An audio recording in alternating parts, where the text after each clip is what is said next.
Hey guys, welcome back to a brand new Ninjago video here on the channel. My name is TannerFishies. In today's video, we are going to be discussing Ninjago set number 71807, Sora's Elemental Tech Mech. This one contains 209 pieces and retails for $20 USD, or $19.99 if you want to be specific. And this thing is another one of the new mechs for the Dragons Rising Season 2 set wave. And this one, I gotta say, I'm not the biggest fan of it. I feel like it's fine to an extent, but there's just a lot of things about it, a lot of small things that don't really click with me all that much, and it just kind of makes the set not as special as it could be.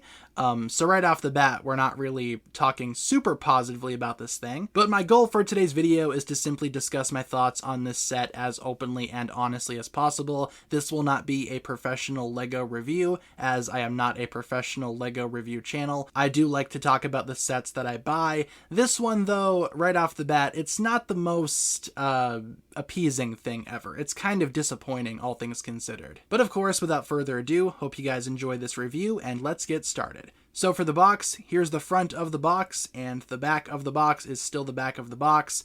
Moving on. Alright, so starting off with minifigures, first and foremost we have Sora. Now, unfortunately, Dragons Rising Season 2 has not yet given Sora a new design. In fact, just bringing in the Dragons Rising Season 1 Sora here, as you can see, the new Sora is unchanged in terms of the torso print, the leg print.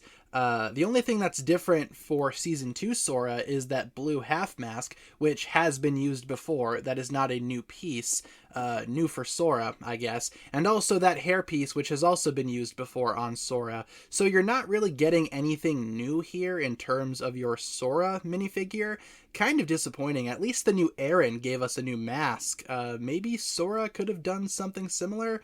But I digress. This Sora is still the exact same as Season 1 Sora, just with a couple of minor differences. Also, for some reason, the face print on my copy here, it's a little bit too thick, almost as if the printer put out too much ink when printing this specific face. Again, for comparison, that's what it's supposed to look like. Why does the new one look a lot thicker? Again, that's not intentional, that's just a misprint for my copy. I don't know. Overall, I'm kind of disappointed that they don't give us a new Sora.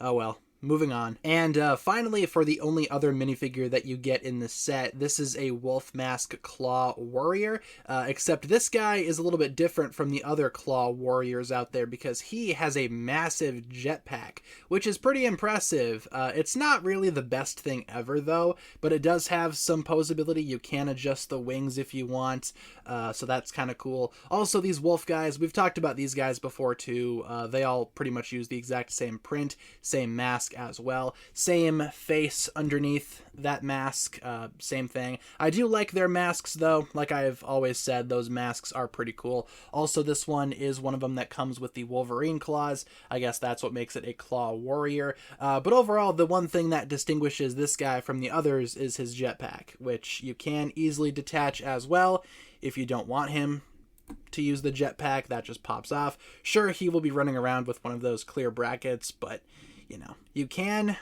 ground him if you want, but just for the sake of making him unique, let's give him back his jetpack. There you go, buddy.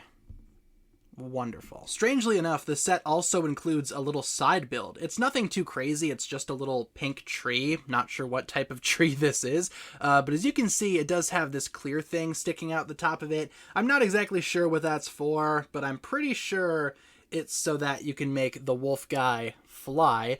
He does have a little bracket on the back there, little jumper piece, that I think you're just going to want to plug into this, just like that, and now you can make him flying, I guess. That's the only thing that I can see that clear piece being for, just so you can make the wolf guy fly, and I guess that's kind of cool. It adds to the play value of this set, I suppose. Might even make for a good display piece. If you really want to display it like this, you probably could. Again, not exactly sure if that's specifically what that's for, but I think that works if you want to do that. Again, things you can do if you want to do it. Alright, so now moving on to the actual tech mech itself. In order to get Sora in the thing, first of all, you need to put Sora into a sitting position like so. then you move this closer to the camera so we can see what's going on. Open up this canopy. As you can see, there are some studs in there that fit Sora perfectly. Put her in there. Put her little arms down. There we go. Close her up, and she is good to go. Like the other mechs in this wave, Sora's elemental tech mech does not have a proper head, but her head sort of works as the mech's head. And overall, this thing is pretty consistent in terms of its color scheme, with white, pink, dark blue, and gold being the prominent colors. Basically the same colors as Sora. Again, very consistent.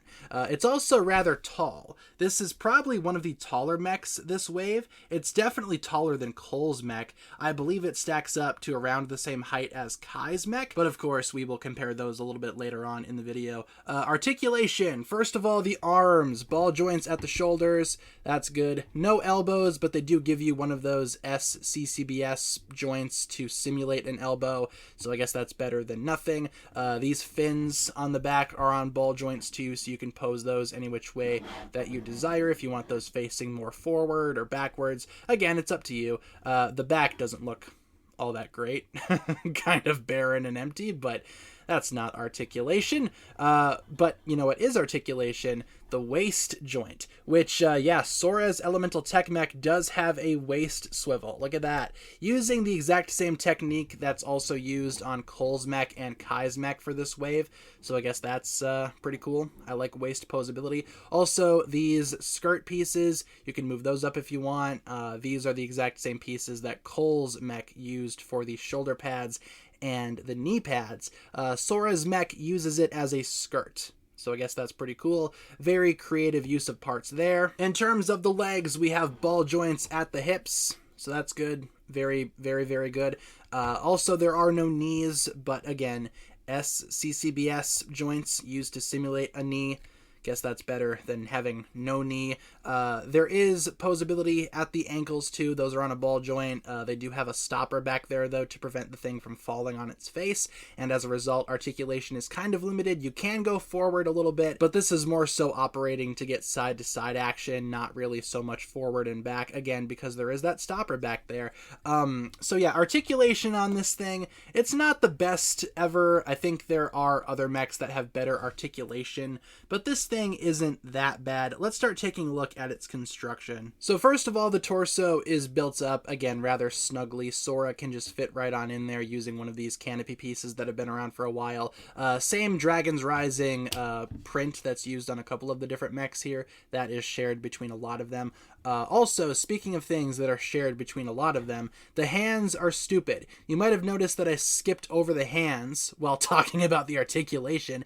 That's because I don't think there are any hands here. First of all, this arm has this massive sword weapon thing, which you can remove just like that, and that's what that looks like. It can spin. If you really want it to spin, you can put it in there and spin the blades. I don't know. It's fine. But the hands, what is going on with that? That's not a hand. It's got 3 fingers, no thumb, and just a hole in there that you plug the weapon into. It's a really weird system.